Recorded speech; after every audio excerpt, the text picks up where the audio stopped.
get ready for the kickoff. Good morning, ladies and gentlemen, and welcome to Today in L.A. We're brought to you from Legion Field in Birmingham, Alabama, where the University of Alabama goes hard against the Vanderbilt Commodores. I'm Mike Amos. He's Bill Rice Jr., and he's Forrest Lee. We'll be bringing you all the action playing Vanderbilt today. From Legion Field in Birmingham. The ladies and gentlemen, the partisan, the Alabama partisan across the way is lifting up the young man, Bill Rice Jr., as he made the play for Alabama. So everybody's all excited because they remember when Bill Rice Jr.'s father, Bill Rice Sr., was a star defensive end at Alabama, and his son's coming in doing a great job without him. That's right. I was not a star defensive end at Alabama. Well, in our own mind, in your own mind. In the backyard football, I was a star. He is hit and knocked down by Bill Rice Jr. at the Alabama 14-yard line. And then, ladies and gentlemen, you were a star defensive end at Charles Emerson High School. Yes, sir, man. I never saw a good lick I didn't want to make. Yeah. Well, let's just say this: I was blackmailed. When did you get your first letter? Did you play as a sophomore, or was it? No, let me tell you. When I came up, very few players made it as a sophomore. You know, we played, but we didn't get to play a lot because there were juniors and seniors ahead of us. Are very good. When I played, the only 10th graders I remember that played at all were Rusty Gibson played some. He was a good running back. He played some as a sophomore. And Sonny Williford might have played a few plays, but that's about it. You know, when let me tell you, you had a great group of juniors and seniors ahead of you. I was a third-string quarterback on the state championship team of 1980 as a sophomore, scrub. And in my class, the only people that played as sophomores were Charles Bradshaw. He rotated the outside linebacker of Emory Ellis. Yeah, Emory's my next-door neighbor. Yeah. Oh, Emory yesterday, he was so they were co-starters, and they would just rotate, and should have. They were equally good. And Kenny Smith, a guy named Kenny Smith, some people remember, super fast running back. Yeah. He played as a tailback. And Scott Rainey, my buddy, was the field goal kicker and extra point kicker, and that was it. Sophomores playing. Of course, you played under Jay Jeffcoat. Jay Jeffcoat. I played under Frank Sadler, who coached there for about 6-8 years and did very well at Charles Simpson. We had good teams. Now, when Frank Sadler was there, I was always a starter. I was a starter on my junior and senior year. And we had a great group of juniors, had very few seniors that played. Now, of course, Charles Ingram, and I tell you, Charles Ingram was a great high school player. Probably could have played in the SEC. He was a good football player. And Pat Talbot, two good, real good, and Steve McMillan, that's three good 10th graders, seniors that played that year. But the rest of us were seniors, and that's Steve McMillan. That was the exactly. good basketball player. Yeah, exactly. Going back to Emory, his oldest daughter, Gabrielle, got married this past weekend. Oh, did she? Oh man, where did they get married? Now, where were in they? Auburn. Oh, see, I didn't know it. They were my next door neighbors. You're on the air with Bill Rice Jr., Mike. Gabby. I told you what they think of you, buddy. You don't get invited. Oh, I'm all taker. Listen, let me tell you, one of them went to a shrimp boil, and they didn't invite me, and the other one went to a wedding. And I just learned that your dad was not a star player as a sophomore, Michael. I hate to tell you. I was a Scribini. He was on the team, but he wasn't. Have you ever heard of a Scribini? And some of the great players. Did you start as a sophomore? Freshman.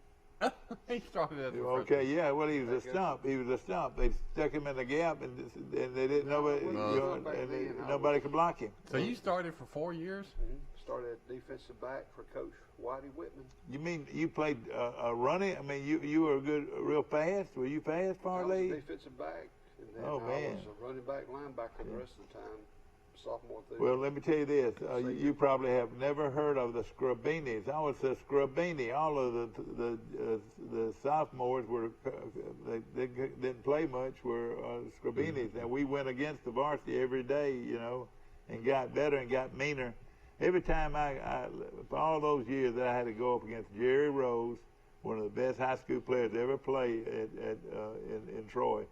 And the first thing he did to me when I came out there, he said, "Bang!" Hello. Right on my head, and my ears just rang the whole day after that. Yeah. Then I'd go on the other side, and I'd go and bang, Joe Dotson would hit me in the head, and they'd start ringing again. And then, make sure that you make sure you ran through Larry Shaver. Larry Shaver, bang, with that big old forearm in the face.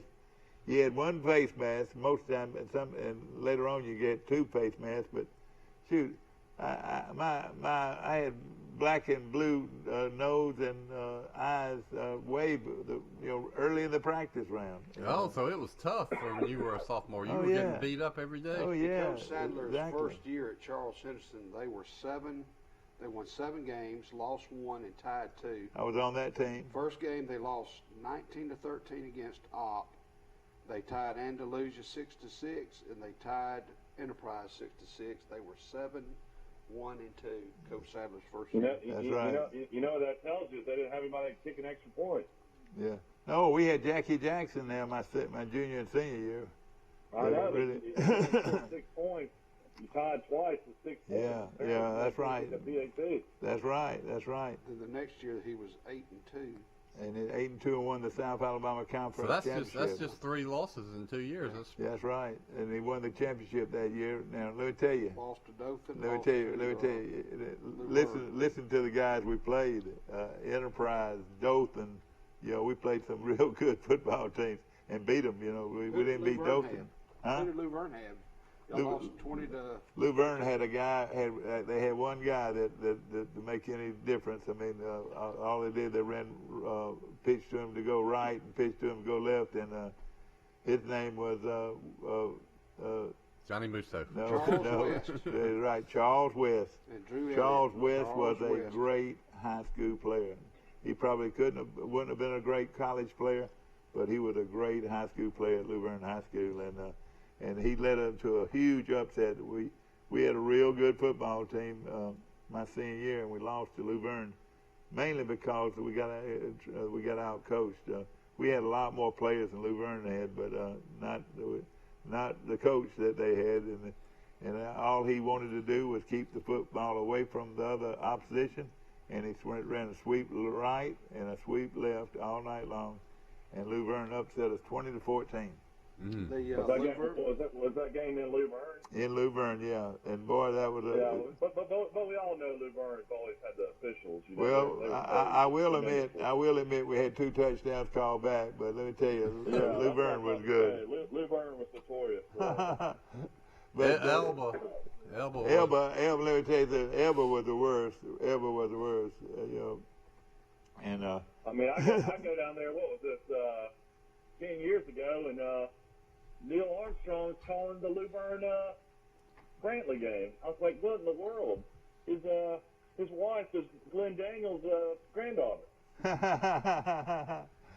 Well, I don't know how Brantley allowed that. Yeah, but I wondered. But what a great place to play football in. And look, we can go over and over the traditions at these schools. And Bernie Sullivan was one time a quarterback at Brantley. And listen, let me tell you who else was a good quarterback at Brantley was Mike Kilcrease, my good friend at the auto parts and how about that? Trojan Auto Parts. We got him. We stole him though later.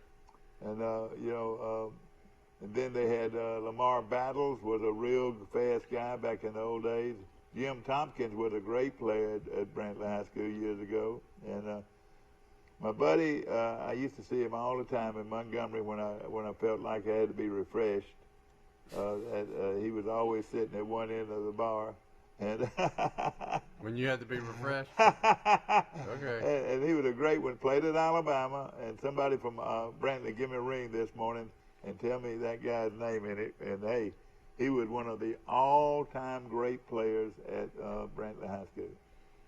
And that'd be fun to get started with today. Yes, we got started down this road by me talking about you playing as a sophomore. Well, that's right, and it's fun. I see people out there all the time. Saw them yesterday, and they said they enjoyed the show, and I think they like this nostalgia part. This, I like it. The group that talking about old days and names mentioned, and that were real good players. You're absolutely right, though. I mean, when you were a sophomore, the seniors were like grown men, and you were still a child. Oh yeah, so that's there right. were very few that played. Yeah. You were just happy to be on. You played on the B team, that you had a little JV schedule that you got to play a little bit. Yeah.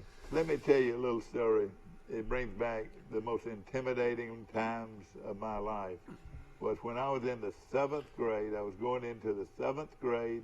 You've told this story 100 times. But that's all right. And I had to go. I had to take gym. I had to take my gym with the grown boys. With the grown boys, those 9th grade boys. Some of them were 16 and 17 years old. Some of those Baptist Children's Home boys, and it was the most intimidating You're time still of my life. traumatized today about it. That's right. I'm still traumatized about it. I really am. But and a lot of these guys, a lot of you guys out there, I hope you can remember that 7th grade, and you had to put on your gym shorts. Your gym, they were blue and white gym shorts with a white shirt, and you had to dress out regardless of how cold it was. Let me ask you this: where did we, back in 7th and 8th grade, which you were in charge of that PE program, we all dressed out? I don't remember how we brought. Did we have lockers in there? Yeah, you had lockers. Everybody had lockers. I mean, you could keep your shorts and T-shirt and socks in there. Mm-hmm. And some people washed their gym shorts, and some people didn't wash their gym shorts. So every boy at that school had a locker in that gym? That's right. Every boy had a locker. Yeah. And girl. Yeah. Mm-hmm. But let me finish my story. I had to dress out with those old big old boys, and they made you shower. Hey, I had to shower with those big old boys, and they were much more mature than I was physically, and I had to take a shower with them. And then what they did, they got that towel out and they started whiptail, yeah. Oh, I mean wearing you out. Whap! You'd hear it before you, and they made you, whether or not you were sweating or not, they made you dress out. And then I got in there with all those boys, and I'm sort of intimidated a little bit, scared because, hey, I'm not as big as they are. And they get that towel out, wet towel out, and whap! Oh, boy, that thing hurt. And I had to do that every day. Now, let me ask you. Hey, I was tormented. Every day. When you were in 11th and 12th grade, did you do that to the little 7th graders? Did the same thing to them. And every now and then somebody would bow up, and they'd be slapping each other around. And those big boys were very intimidating. I want to tell you the difference. I went through this fraternity hazing program, which I think is now gone. I don't know if y'all had it for us when you were a Sigma Chi, but we did it when I was a Sigma Nu, pretty bad, hazing. And I thought it was silly and stupid, but I got hazed as a freshman. But once I got to be a sophomore and junior, I didn't haze people like I was hazed. Yeah. I didn't like it, so I didn't do it.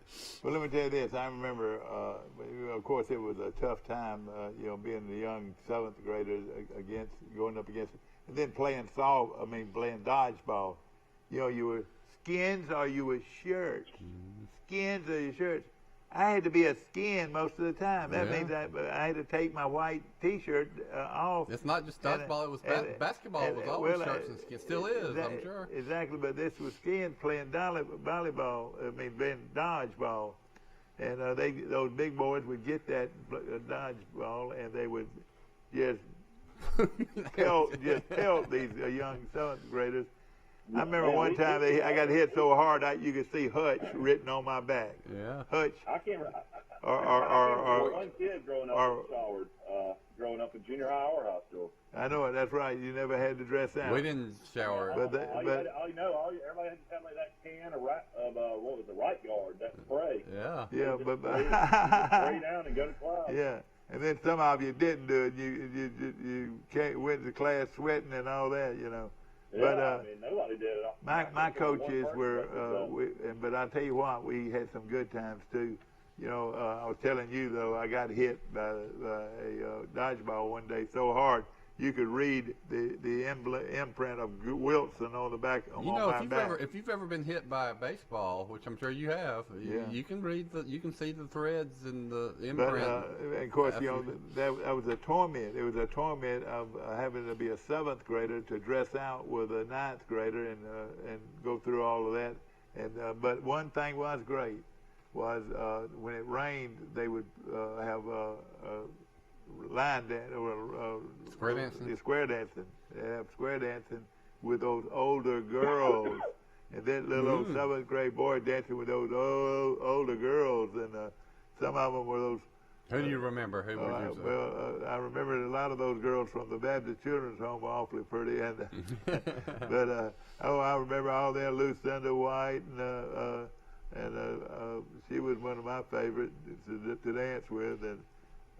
I love many good ones. Square dancing. We had it at junior high at Charles Henderson Middle School. Coach Whitman, and you first had on those square dancing, but you ended up liking square dancing. But those were the terror. But see, most people today don't even know what I'm talking about. But maturity was a big difference. There was a big difference in maturity, and boy, they showed it every day. You know. Whether they were whacking you with a towel or whatever. You know, it has a lot to do with probably athletic success. Is some people just develop faster and some develop later. And these coaches would go on upstairs to their offices and the old gym and everything, and then we're down in that dungeon. That's exactly what it was. It was a dungeon, and all these guys are laughing out there that they were older. Yeah. Frankie Nicastro and Danny Nicastro and Jerry Rose and Joe Dodson, all these big boys were a lot bigger than us juniors. I mean, us sophomore boys back then. I thought you were a good friend with Richard Williford, though. My best friend, Richard. Of course, he wore me out too. What about Uncle Joel? Uncle Joel went trying to Texas? Yeah, I'm sure he did, but he was a year older than Richard Williford, but. Richard Williford was one of my all-time favorites. But hey, they all were rough. They all were rough on us. Huge decision last night was made in college softball. I'm not a college softball expert, but when you have the greatest pitcher maybe in college softball history, Montana Fouts, and you don't pitcher against Florida State last night, it's like the whole Alabama team just shut down, was kind of lifeless throughout the game, and then Florida State just dominated them. Pitching-wise, I mean, they only had 2 hits. Florida State had played till 2 a.m. the night before. Oh, God. Alabama had a day off to get ready, and Alabama gets shut out 2-0, and now they'll play tonight because of the rain delay yesterday that lasted 2 hours and 30 minutes. Alabama will pitch Fouts against Florida State to try to make it to the College World Series Championship Series. It'll be the best of 3, but a lot of pressure now on Alabama tonight. They had everything going for them. You know, if they beat Florida State last night, Oklahoma and James Madison were going to have to play today, and then Alabama was going to be able to sit out today and get ready for the next day. So now they could pitch her every day though. They could pitch her every day if they had to. They play at 5:30, and then James Madison, Oklahoma will play today. I mean, she's coming off a perfect game. I don't know if anybody watched it because the last was about 11:40 on Friday night. But she pitched a perfect game against UCLA. Nobody gets on base, period.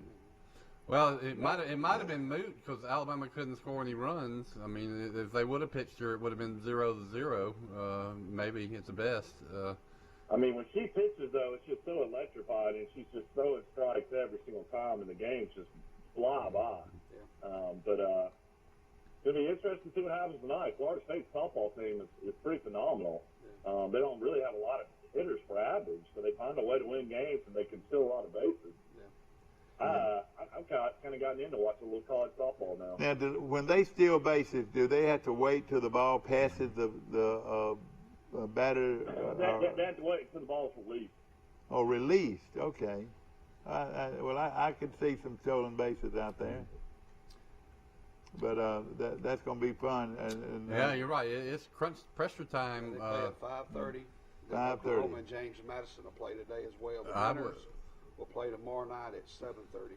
I would still say that Oklahoma's going to come back and win this thing.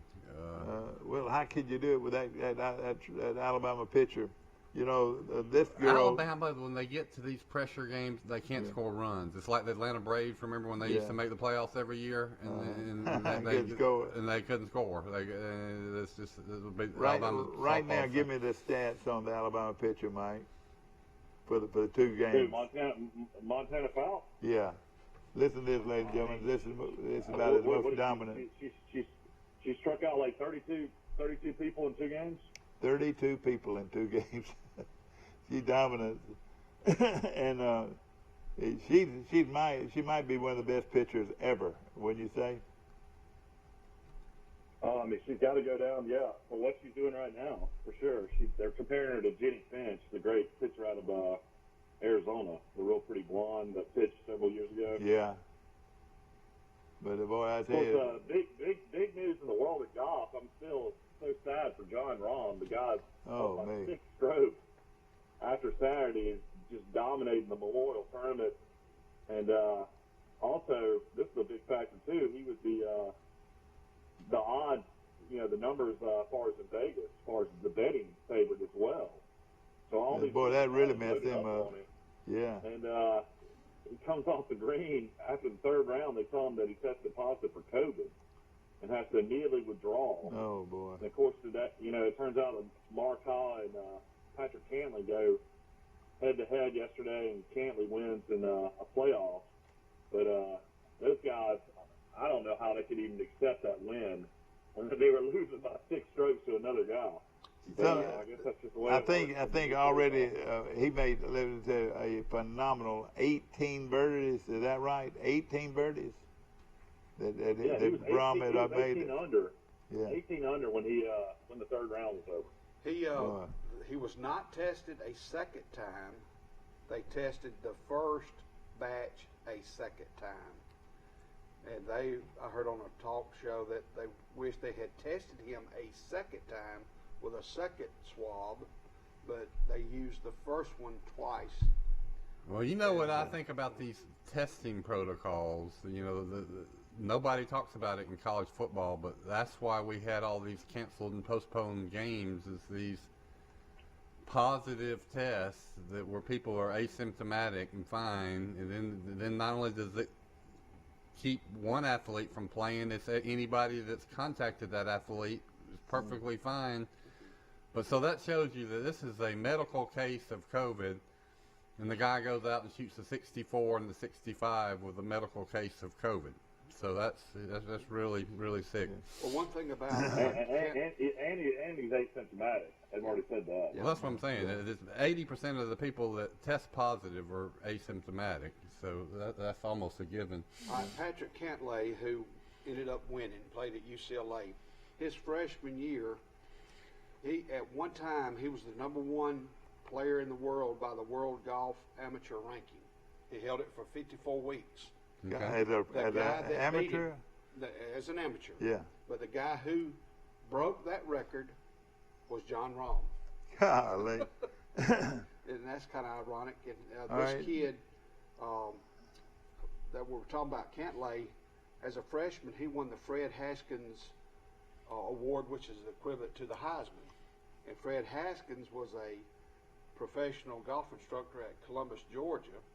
And there's one person from Alabama who won the equivalent to the Heisman, the Fred Haskins Award, and that was Phil Hancock, who played at Florida, who was from Greenville, Alabama. That's right. Wow. He's 67 now, and he teaches at Indian Pines in Auburn, Alabama. Well, he was a fine. I remember him Good very information. well. Yeah, the Hancocks are good friends with Colin McCrary. Oh yeah, exactly.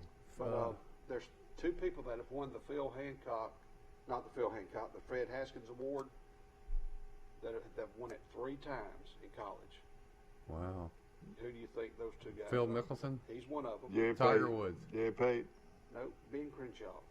Ben Crenshaw. They both won it 3 times, the equivalent of the Heisman. Oh man, that's something. So, Ladies and gentlemen, now let's get ready for the Forest League report on what's going on in Troy, Alabama. When did you get a sponsor to sponsor the Forest League report? I don't have much in Troy, but we know South Alabama is still in it. Yeah, they're doing great. They're Yeah, leading. South Alabama, what they did over the weekend, they beat Florida, who was the host team, 19-1, and then they turned around and beat Miami 7-2.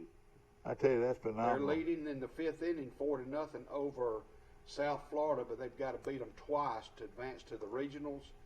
So far, these teams have advanced.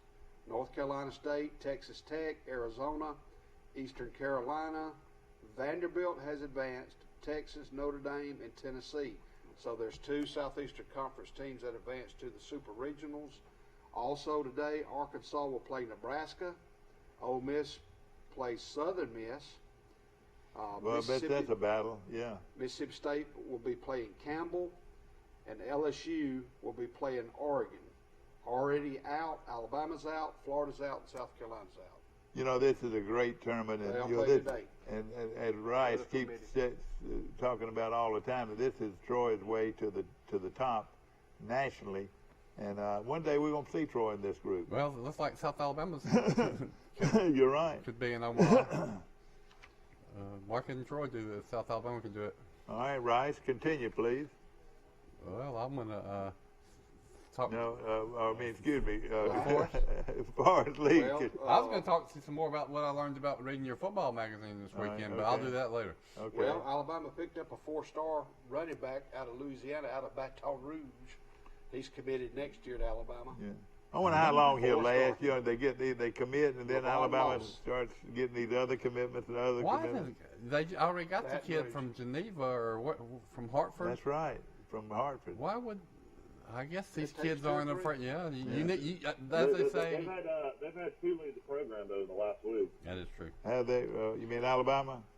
Yeah, and that You can never have too many running backs. That's the running back Robinson, he's going to Texas. He's committed to Texas. The one that Transferred? transfer portal, he's going to Texas, play for Sarkeesian. Yeah, he's How good. about the Falcons trading? Once it gets approved, they're trading Julio Jones Oh yeah. to the Tennessee Titans. Oh boy, I've become a big Tennessee Titan fan. I promise you, Me Julio. Me too.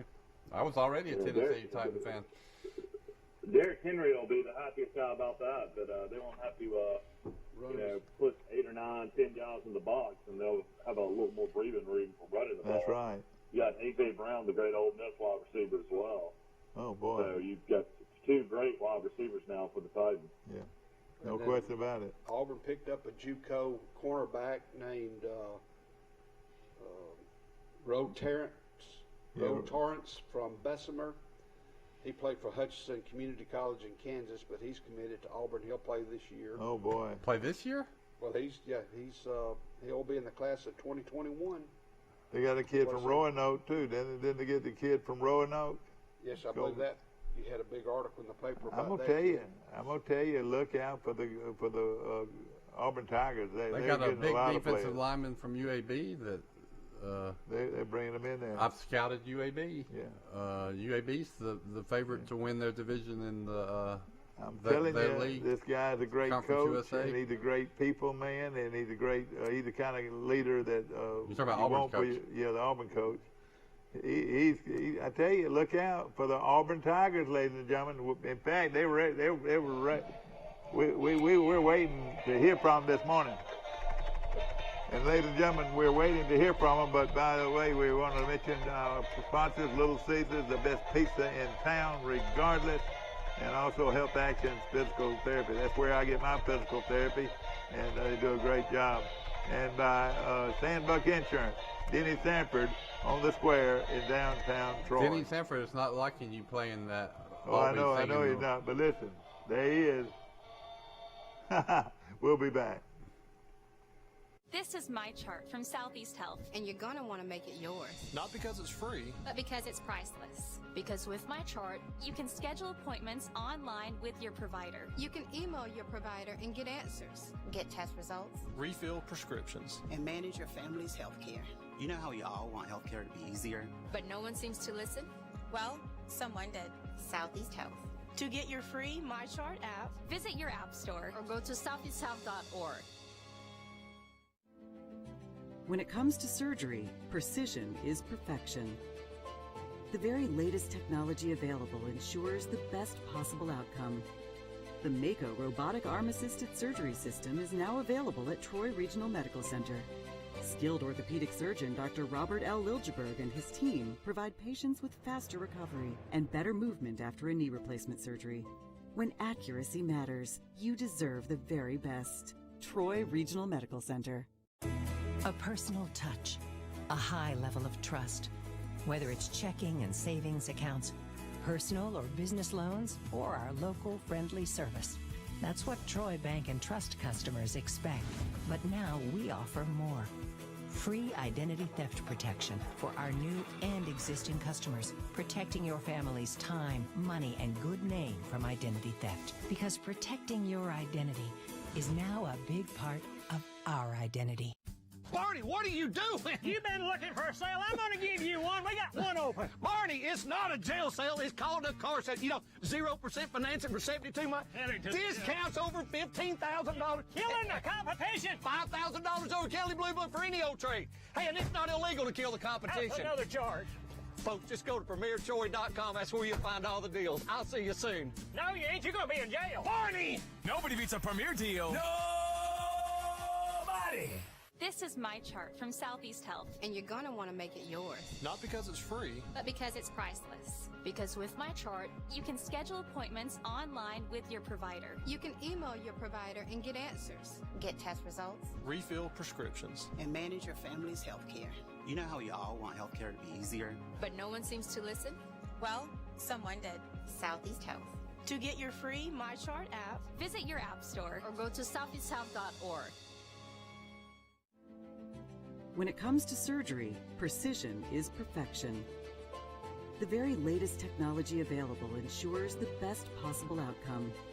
The Mako robotic arm-assisted surgery system is now available at Troy Regional Medical Center. Skilled orthopedic surgeon Dr. Robert L. Liljeberg and his team provide patients with faster recovery and better movement after a knee replacement surgery.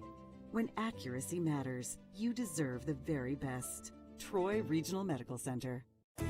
A personal touch, a high level of trust. Whether it's checking and savings accounts, personal or business loans, or our local friendly service. That's what Troy Bank and Trust customers expect. But now we offer more. Free identity theft protection for our new and existing customers, protecting your family's time, money, and good name from identity theft. Because protecting your identity is now a big part of our identity. We lost right. Oh, here we are. Back to our show, brought to you by Sisters. Ladies and gentlemen, whether or not you pronounce it like this, Sisters or Sisters. That's the way you pronounce it. It's the best place to eat in town, no question. How do you pronounce Raymond's? Raymond's. And of course, he's our great friend, and we ought to call him this morning and see what's going on out at Raymond's Style Shop on South Grundy Street in Troy, Alabama. We hope you folks, I want to mention my brother Bill Amos is watching this morning from his friendly confines in Charleston, South Carolina. And good morning, my dear brother. And had a great talk with him on, what is it whenever you can see somebody on the telephone? Zoom. Boy, Zoom. We watched him on Zoom, and Chris Amos was there, my nephew, and of course everybody knows him. And he was there, and he fixed it up where I could talk to my brother, and I hadn't talked to him in a long time. But I got to talk to my dear brother, Bill Amos, and he still looks like a movie star. I'm telling you, the guy is one handsome dude. And he's 85 years old, and he's doing quite well, ladies and gentlemen, in Charleston, South Carolina. And I'm just so happy he's watching this morning. And Big brother, hey, you're my And then hero, hello, big brother. hello to Chris, too. Big brother, you're my hero, and that's He's exactly in what it South was. Carolina right now? I guess so. If you ever was a little boy and you had a older brother, What's the difference? 12 years? 12 years, and hey, when he come home from the Air Force, and boy, it was just so much fun. He'd always bring us some little old thing, and he made us little brothers feel good.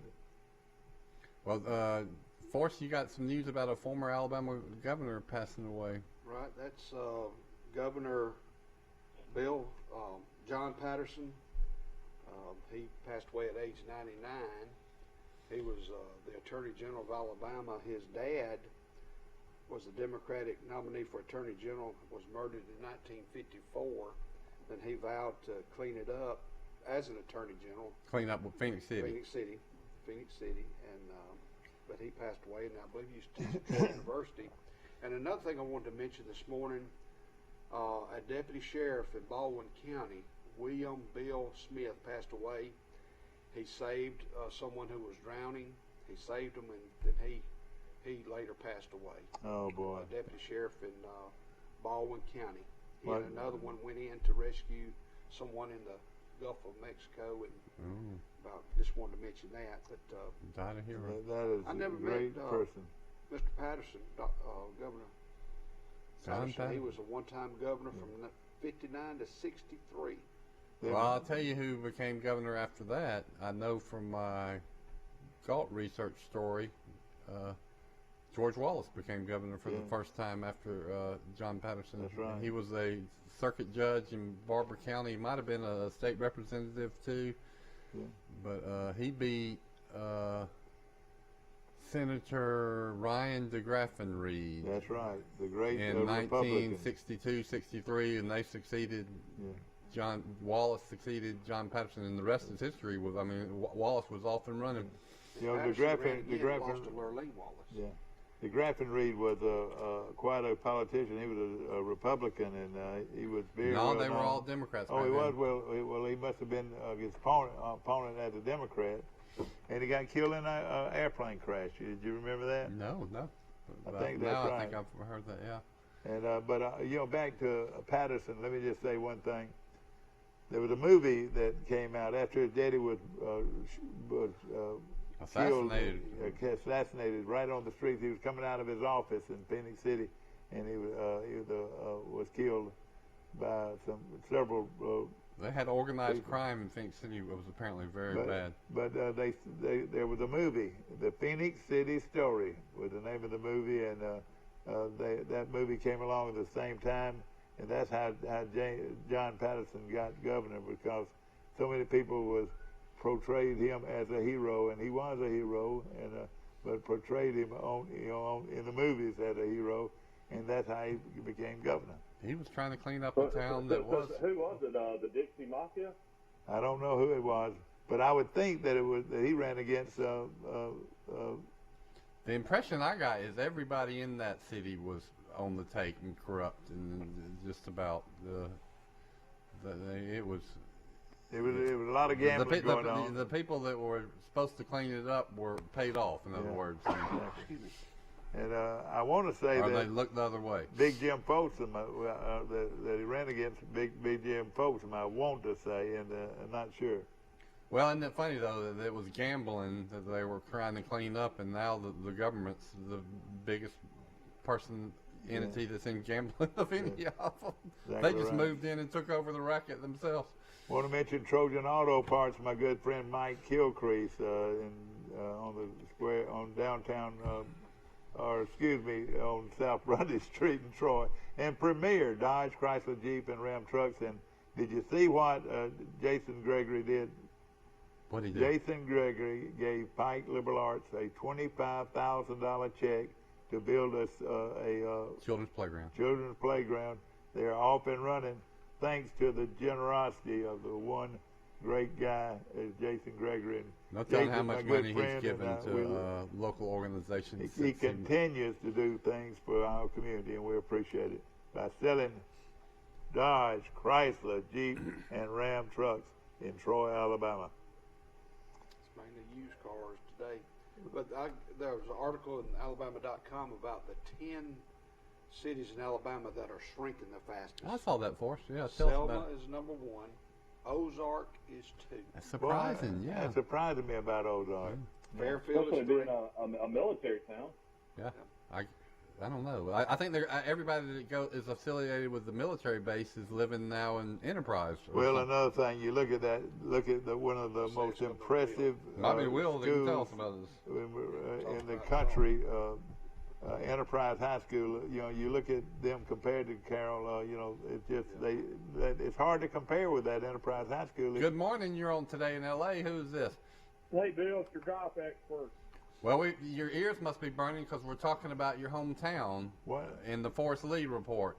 What's wrong with Ozark? They're losing population. In the 2019-2020, Ozark had the second biggest population loss of any city in Alabama. Why is that, Will? Percentage-wise. Well, I think maybe it'll turn around now that we're back to civilian rule again. What do you mean by that? Well, we had that colonel was the mayor up there for years. That's right, yeah. That's right. Nice young man. Maybe he'll be more aggressive to get us some people. I think he will. You know, it's a great town. I love Ozark, and I love the people, and I go way back with some fond memories of that town. No question. Give us some of the other cities. Forrest was running down the top 10. Ozark is gaining 5 people to their population August 1st. Oh, really? Your son's moving back. My son, my daughter-in-law, and their 3 kids. Oh boy, I bet you like that. I bet you like that. That is a population surge right there. Quantity and quality. That's right. That's right. So then Fairfield's 3. Alex City's losing. Silicago's listed as 5. Anniston 6. Hueytown 7. Birmingham is 8. Talladega City is 9, and Montgomery is 10. Tell everybody Montgomery's population. Where's that article? On Alabama.com. Okay. Birmingham and Montgomery are both losing population, and their population, Montgomery's is now under 200,000, and Birmingham is almost at below 200,000. Now we're just talking about the city proper, not the metro area. Yeah. And and those are growing. You know, you take the metro areas. Exactly right. And they say Huntsville will be the largest city in just a few more years. Huntsville's like the largest city in Alabama now. Yeah. Of course, no, it's not bigger though. You know, and then Mobile. You know, Mobile's got a huge. I think I read an article though that Huntsville's about to be the largest city. I know, but Mobile's got a huge. They don't live actually in Mobile, but they live in surrounding areas. Metro area, yeah. That's the difference between the city and the city limits and the metro area. Metro area of Mobile is probably 400,000 people. Now, I bet Forrest also noted the converse story about the fastest growing cities in Alabama. And number 2, I'm surprised it wasn't number 1, was Pike Road, Alabama, which population has doubled in less than 10 years. It has gone from 5,400 people to about 11,000 in 1 decade. And I predict that in another decade it'll be 25,000. Sometimes you people that want to see something very impressive, you go to the waters there at Pike Road, and it is one of the most beautiful sights you've seen in a long time, with the water and the beautiful homes. And I tell you, it'd be interesting to learn how many people live at just the waters. That's right. Probably. It's really growing, no question about it. Well, when is your cousin Doug Barron going to close on his tournament? He was leading again. I know 5 or 6 holes to play. You know, he was in great shape and had an iron to a par 5, doesn't make birdie. Hit it on the green on another par 5 and 3-putt. He loses by 2 strokes. I mean, you know, he just can't get over the hump there at the end of the tournament. He was 4 under after 8. Will, what the Champions Tour? I know it. I want to go back and see how Will is kin to this guy. I want to see what kind of lineage we got here. We share an aunt. He shares our ass, ladies and gentlemen. And, we were talking about John Rahm losing the tournament. He was up 6 strokes going into the final round and tested positive for COVID. As a golfer, as a competitor, I mean, how do you? I mean, I know you can't pass up money, and you want to win a tournament, but man, I don't know how those guys just said we really came in second place even though I won it. Well, let me explain something to you, Michael. It cost him $1.6 million. That's a lot of money. Yeah, I know. Oh, and FedEx Cup points too. He lost all of that. Look how much Paco's grown in 10 years. And I know really, you can't help. I mean, I don't think he could help what happened. You know. Well, this is where I think he made his mistake. He should have demanded another test. He should have demanded. What they did, they took the test on Saturday morning, which he failed. Then they took the second test off the same sample they got from the first test, and of course, he's going to fail that too. I would have demanded another test because a lot of times these tests come up false positives.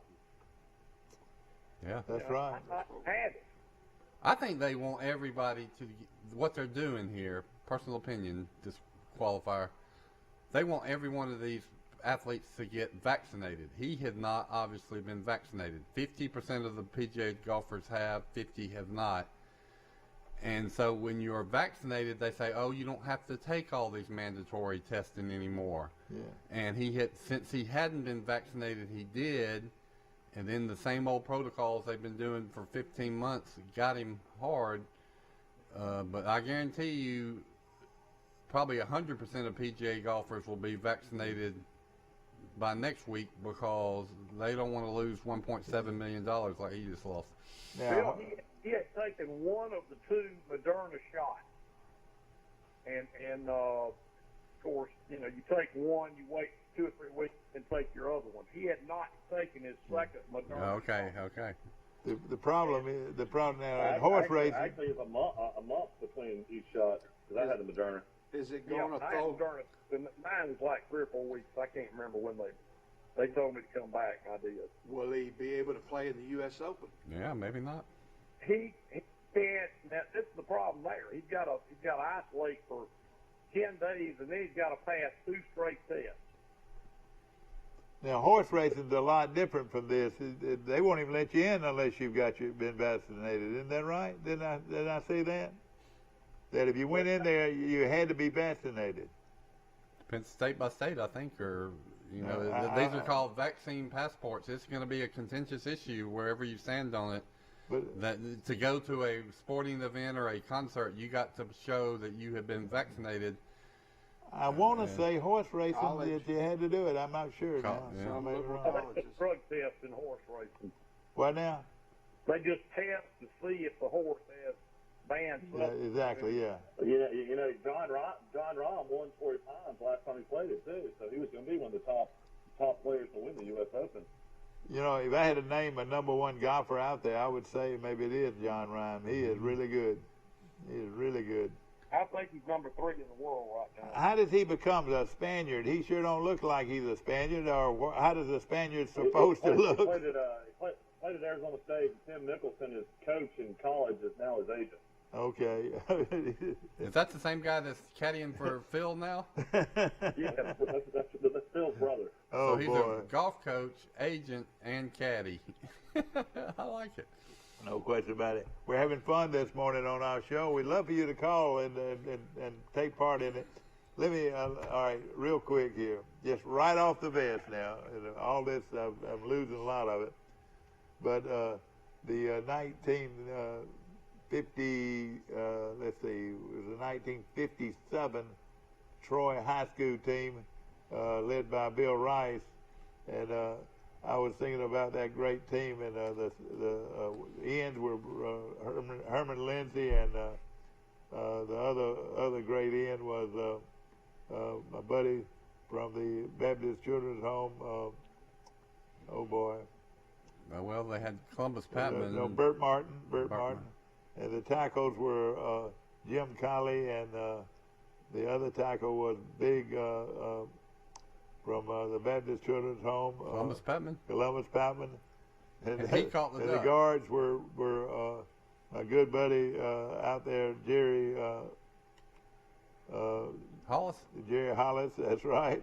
You got it. Dr. Jerry and Hollis. the other guard was Buddy Brantley, Dr. Buddy Brantley. Yeah, 2 doctors on that team. That's How right. about that? And then the quarterback was none other than a bridge engineer bridge and a pilot. They had some smart people on that team. Tom Murphy, and the running backs were the twins, Kerry and Cecil Dozier, and then they had another guy, Shaver guy, that was also a great player on that team. But those were the guys that made up that South Alabama Conference champions. South Alabama Conference champions, and they were the only team to be a South Alabama Conference champion until 1965, when yours truly and a great group of senior football players that under the coaching of Frank Sadler won the 1965. But then you were an assistant coach on the team that really could have won the state championship a couple years later, right? Yeah, on a great team, but that was the South Alabama Conference championship in '65. Hey, Mike, did they even have state playoffs back then? No, they didn't. They didn't. Now, the first one I can remember I coached on, and we had a team that went to play semifinals. Yeah, Russellville had to play Russellville. They had won 30-something straight games, and they won. They kicked the field goal on us and beat us 10-7 for that championship. And then they went and won the state championship the next That's week. right. So That's really, right. Charles Henderson could have. Would have been a state championship. That was a team with Marvin Barron as the top guy, and then of course you had some other real good. James Davis, the old banker downtown. Y'all remember him? He was a great high school player, real good. And James Davis, but a lot of great players on that team. They were strong. They were coached by Jim Tompkins, and they were really good. They went and finished the season 9-1. And you were an assistant coach. Yeah, I was. Good looking assistant coach. I was looking at the picture. And who's that man that calls us that was the pro baseball player and has written the book with Sonny Smith? He was the coach. He was on that. That's right. That's right. What's the name? Vickery? Yeah, Lou Vickery. And William Davis, my good friend, they're putting on a golf tournament. You know, William Davis, who is a very dear friend of mine, what a great athlete he was on that Leon Hillier basketball team. But William, he has a golf tour, and it goes all over the Southeast, and he's got some people coming in today to play. One of them happens to be my mother, my son's mother-in-law. And Mike, is she a good golfer? Sandra Smith? Yeah. Yeah, as far as I know, I hear that she's really good. I've never actually seen her play. Well, you see her play this week in Troy. The tournament's at the Troy Country Club today, and yeah, Will Matthews could come and win that tournament probably. Yeah. How old is Will? 65? Yeah, I don't know. Yeah. But he's retired. He said he doesn't play competitively if I know Will, he might not appreciate you saying that. Some of these ladies that he's been courting, they think he's 55. Now, I'll tell you this, the last 2 rounds of golf I played have been the best 2 rounds of golf I've played in over a year. Well, I don't know what's going on, but... All right, what do you think the improvement was? It had to be putting. No, I've always been a good putter. I made a little swing change. I'm hitting the ball farther, and my distance is my problem. Yeah. Are you coming through there with that left hand? What tees do you play, Will? I play the white tees, regular tees. I could play the old people's tees, but I hadn't done that yet. I haven't stooped to that yet. I always played the white tees. These people that played the blue tees, how do you do that? That's a completely different course back there. But I tell you what, so when you left Vanderbilt, what were you shooting? I mean, were you like under what? Was your average 69? I was a +3 handicap.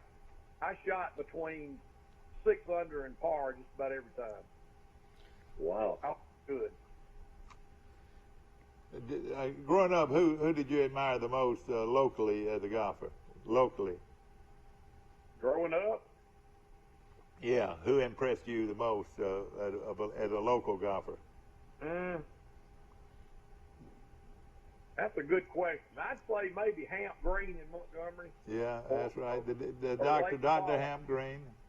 Lane Wallach was good too. Yeah, I remember Lane Wallach, and of course he was a great one. You're right. You know, you played at Vanderbilt in SEC. You could probably name on one hand the Wiregrass local kids that have played SEC golf, college golf. Bill, there's not many. No, I'm saying you can do it on one hand. I can think of a couple that played at Auburn. Bill Brunson. I think. Well, Dr. Hart, Dr. Lamar Hart in Dothan played at Auburn. Jimbo, who played at Florida from Brundage. Jimbo, yeah, he played at Florida. Jimbo. There's a recent kid that played at Troy with I think all conference, and he transferred. Colin Masters transferred to Georgia. Okay. Yeah. Great player. It's not the Wiregrass, but Hunter Hamrick played at Alabama. Played at Alabama. Yeah, he was born on Crow Hill, Alabama. Yeah, exactly right. I think Hunter lives in Montgomery or did. Yeah, he was a. Somebody told me he was in the running for the Troy job. I think that'd be a good match. For the I've golf heard coach, that. right? Yeah, I've heard that. Yeah. Yeah. Bill Hamrick played at Troy. I mean, that would make sense to me. A lot of good players. He could rally a lot of people for golf. He could get Justin Thomas and all those great Alabama players come in town to do events. Yeah, that's right. He was probably best of friends with Justin Thomas. Well, he helped turn the Alabama golf program around. Yeah. Hunter did. I tell you what, he won a national championship. I've told y'all this many times. Mike Griffin's team at Troy with Mobley and Ricky Beck and 2 or 3 others. Colin McRae? Probably the best golf team in the United States, and they never got to play anybody. Yeah.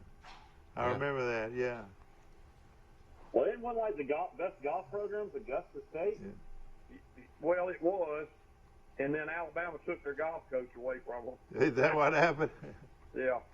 Oh, yeah. So that's where Sewell came from, Augusta State? Sewell came from Augusta State, yes. Yeah.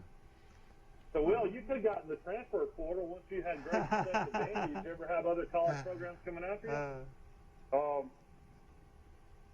Michael, I probably had 75 golf scholarship offers coming out of high school. Yeah. I know, but when you're at Vandy, did you ever did you ever have people, once you got there, trying to get you to come sit out and come play at another school for a year? Not really. Back then, didn't do that like they do it now. Yeah. I'll tell you what I did. I was offered the golf coach job at Ole Miss coming out of college. And I would have been, back then, golf coaches were a dime a dozen. Now they get $500,000 a year, don't they? Mm-hmm. Yeah, now they make big money. But back then, your golf coach might be the wrestling coach or something, or retired athletic director or something else, just a throwaway job. But they offered me the job. They would pay my tuition and everything to go to Ole Miss Law School, and then they were going to pay me not much, a couple of grand a month to be the golf coach. And I really thought about doing it. I guess so. But I ended up going to Alabama Law. Yeah. Didn't do it. Of course, you came along with some, there were a lot of good golfers in this area, but 3 of the best came out of Enterprise, and one of them was a guy that lives here in Troy right now, Bill Brunson. And, Bill Brunson was a very good golfer, but he didn't start being a good amateur golfer until he started putting left hand. Have you ever seen anybody do that? Brunson is a left-handed putter. But he's right-handed. That's right, right-handed. I ought to try that. He puts with a long putter, too. That's right. But, what makes a guy do that? Is he a natural left-hander or what? No, he had the yips. He missed short putts all the time. Yeah. Uh-huh. And he figured out a way to get it in the hole, and that's, And the other 2 great ones with that Tom Cox and Mickey Red, both are not with us anymore, but boy, they were real good. that high school team would have had to been almost unbeatable with those three guys on it. Well, they're older than I am, so I don't know. Yeah, I don't exactly. remember. Now you look at Mike Amos right there. He's writing with that left hand. But if he were to throw a pass across this room, you would throw it right-handed. Right here, look, just so like are you that. left-handed or right-handed? What do you Well, consider yourself? I'm crazy because if I threw it underhanded, which I wouldn't do much, but if I threw it underhanded, I'd throw it left-handed.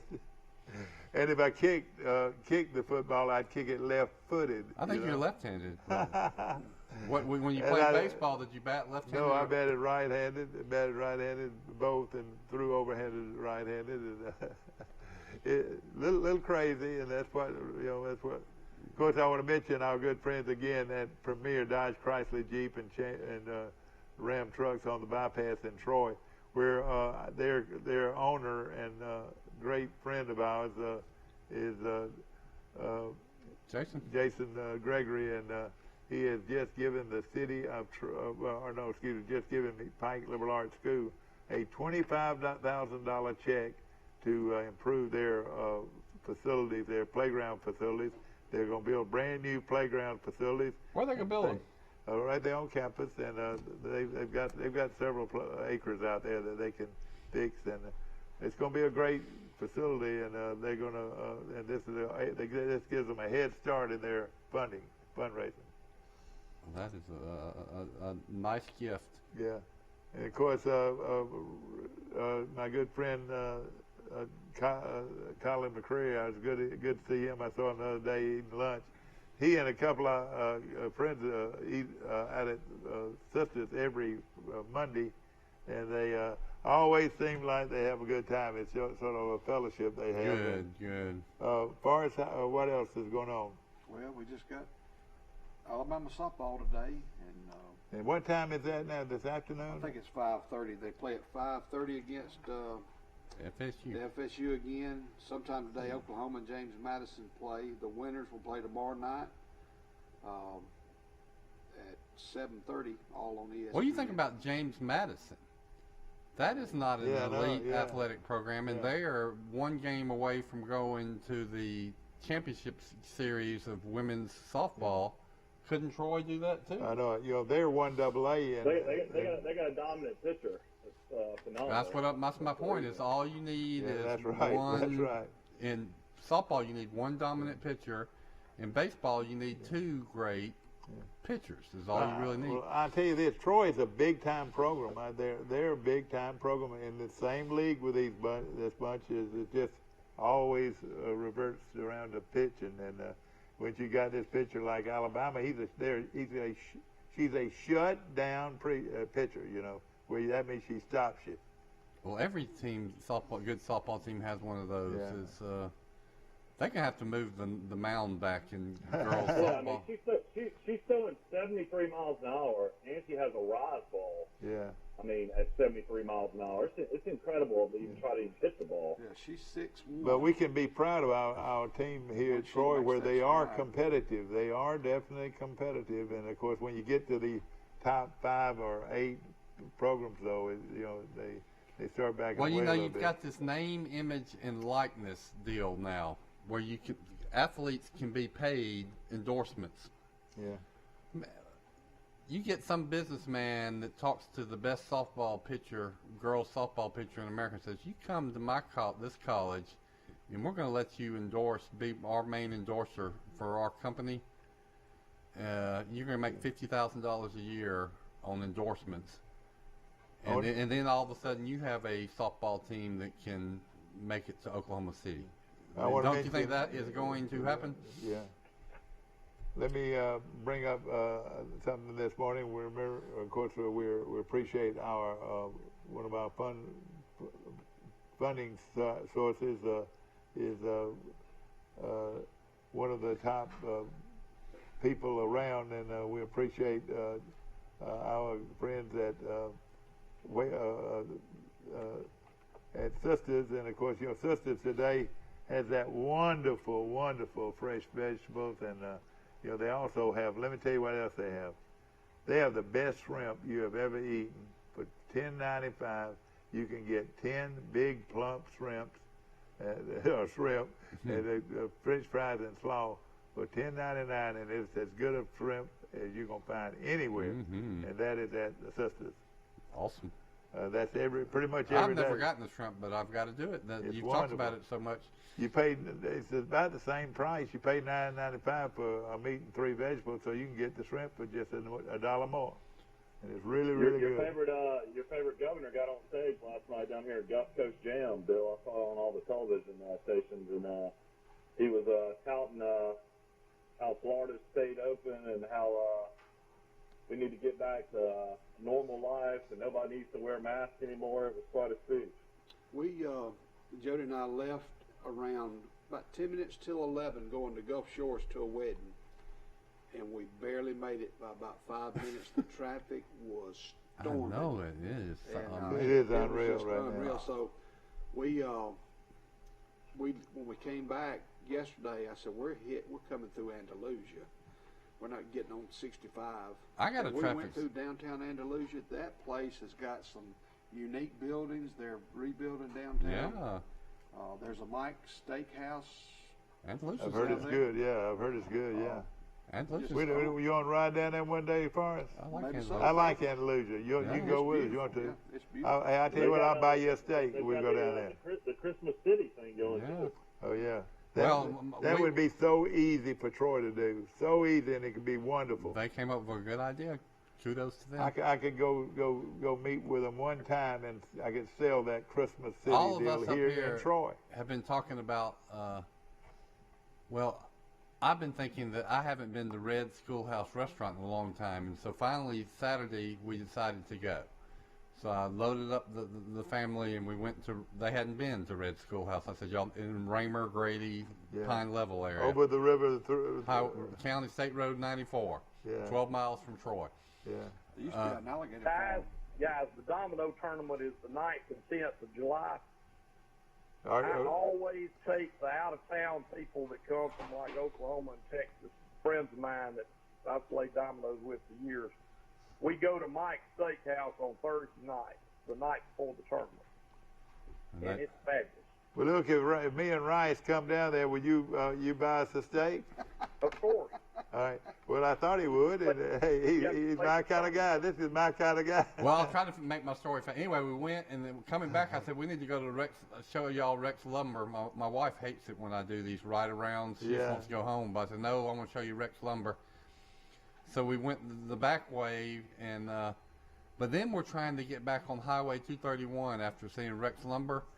We had to wait for about 3 minutes. We couldn't just the traffic. 7 miles north of Troy is so much that you cannot cut in and get back on Highway 231. And I said, what is going on? Yeah. Well, I was my good friend Lloyd Taylor met me up at Red's to eat yesterday, and he brought along Keith Rowland, my good friend. So I went up to Keith Rowland's pad up there, the top of the hill in Orion, and we rode down and went to Red Schoolhouse and had one, except I did not identify where the peas were. They were sitting right in my face, and I was getting butter beans, and I wanted the peas, and I missed out on the peas, but it was great. I want to mention Wiley Sanders Truck Lines in Troy, Alabama, one of the unique places in the world, ladies and gentlemen, one of the fine people, and they support our program so much, and we appreciate them. And if you're looking for a career, they have a great program to choose from. You know, it's not just the drivers. Think of all the people that got to support the drivers. You know, the mechanics. Yeah, exactly. And the maintenance people. Yeah. Like Troy Cable. Exactly right. You gotta have dispatchers and load coordinators. And I want to mention Stephen, and of course, we don't use his name much because he's so humble. But we appreciate Stephen Sanders and all those great people that represent Sanders Truck Lines in Troy. Mm-hmm, we sure do. Bill Jackson Chevrolet too. Dad, have you been out to watch Troy practice yet? Aren't the receivers and quarterbacks out with You're right, Mike. They're already practicing, and right now I think it's a 4-man race, maybe even possibly 5-man race for quarterback. At Troy? Yeah, don't forget the kid, Mike, the high school phenom, the Tool kid. What's the name? Yeah, Kyle Toole. Yeah, Toole.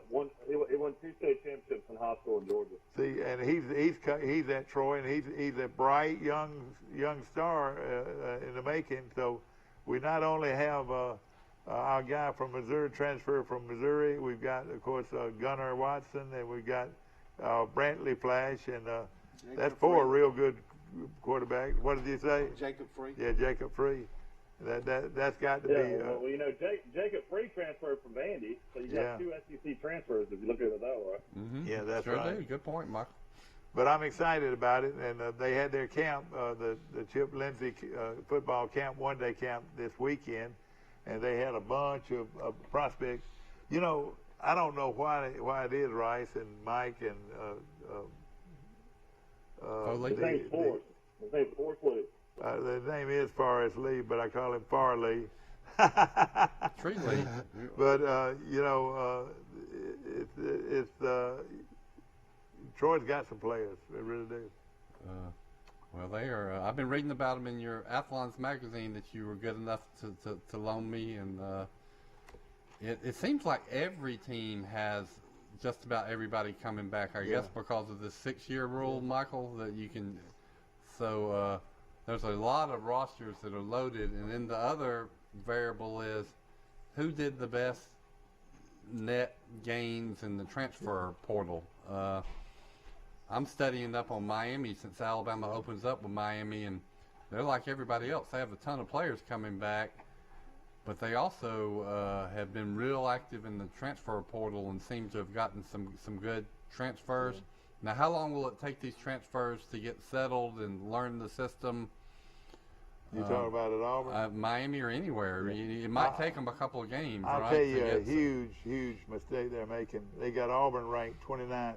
Auburn is going to be at least in the top 15. I wish we could wager on that. I'd take that right now. You can get a season total right now. You could right now on Auburn. I guarantee you Auburn's going to be much better. Michael can probably look it up. And then of course they. I feel like Auburn would be lucky to go 7 and 5. Oh boy! Well, you can do an over/under on how many games Auburn will win, and so I bet you're right. I bet it's probably around 7. I tell you, they're going to be much better. You would take over on Auburn defensively still just not doesn't have the players. Well, I'll tell you what, they sure are getting some players. I tell you that they've already got one of the best players out of. I mean, I like Derek Mason what he did at Stanford as the defense coordinator. I thought he was a horrible head coach at Vandy, but you know, maybe he will be a factor with that defense. Mike, I've got to make room for Hoss Daddy, brought to you by Wiley Sanders Truck Lines on the bypass right here in Troy. Wiley Sanders Truck Lines, a great tradition in the Troy area and a great place to make a living driving a truck. We appreciate them very much. We hope that you've enjoyed our show. We'll see you tomorrow, bright and early, for Today in L.A. Today is chocolate ice cream day. This is my chart from Southeast Health. And you're going to want to make it yours. Not because it's free, but because it's priceless. Because with my chart, you can schedule appointments online with your provider. You can email your